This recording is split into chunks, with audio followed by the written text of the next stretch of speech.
Good morning friends, আমি মৌ চলে এসেছি তোমাদের জন্য নতুন একটা ব্লগ নিয়ে। আশা করি তোমরা সকলে ভালো আছো, আমিও বেশ ভালো আছি। আর আজকে একটা নতুন জায়গা নিয়ে তোমাদের ব্লগটা শেয়ার করছি। ব্লগটা এডিট করতে পারছিলাম না, তাই ব্লগটা দেওয়া হয়নি। দুষ্টু সকাল থেকে উঠেই তার বাবার সাথে একটু খেলা শুরু করে দিয়েছিল, কারণ দিনটা ছিল শনিবার। আর দুষ্টুর বাবা বাড়িতে থাকলে আমার একটু চাপ কমই থাকে, কারণ দুষ্টু সারাদিনই তার বাবার কাছে থাকতে পছন্দ করে। তারপর দুষ্টু যথারীতি আমার কাছে এসছে।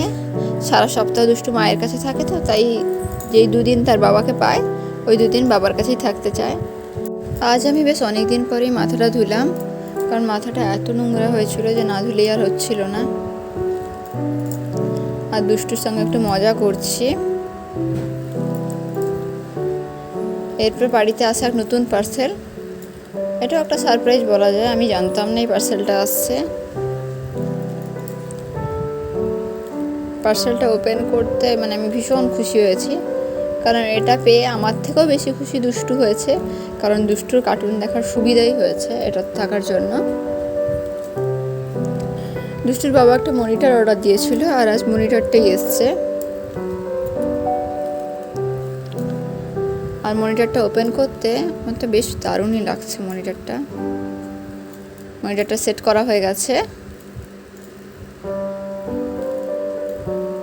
নতুন কিছু বাড়িতে এলে খুব আনন্দ লাগে।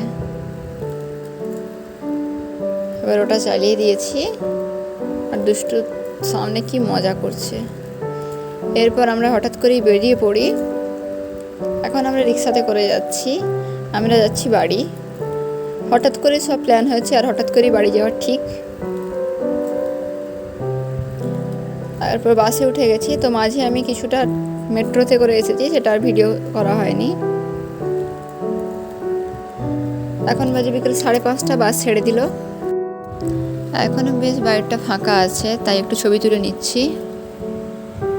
এর আগে আমি যতবার এসেছি, তবে এই সাইড দিয়ে আসা হয়নি।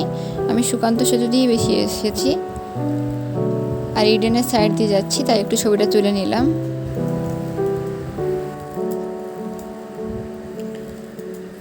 এরপর হাওড়া ব্রিজে গাড়িটা উঠছে, আর হাওড়া ব্রিজ মানে তো দেখতে খুব সুন্দরই লাগে।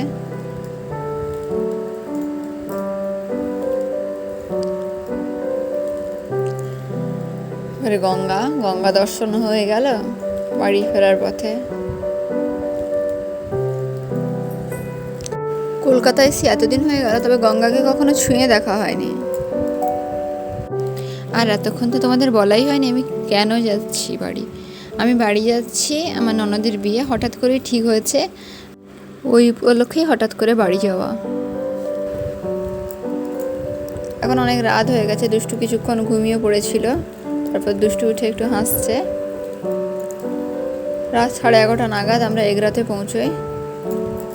দিদির ছেলে আর জামাইবাবু নিতে এসেছিল আমাদের। বেশ মজা করতে করতেই যাচ্ছি, রাস্তাটা পুরো ফাঁকা। বাড়িতে এসে ফ্রেশ হয়ে একটু খাওয়া দাওয়া করে নিই,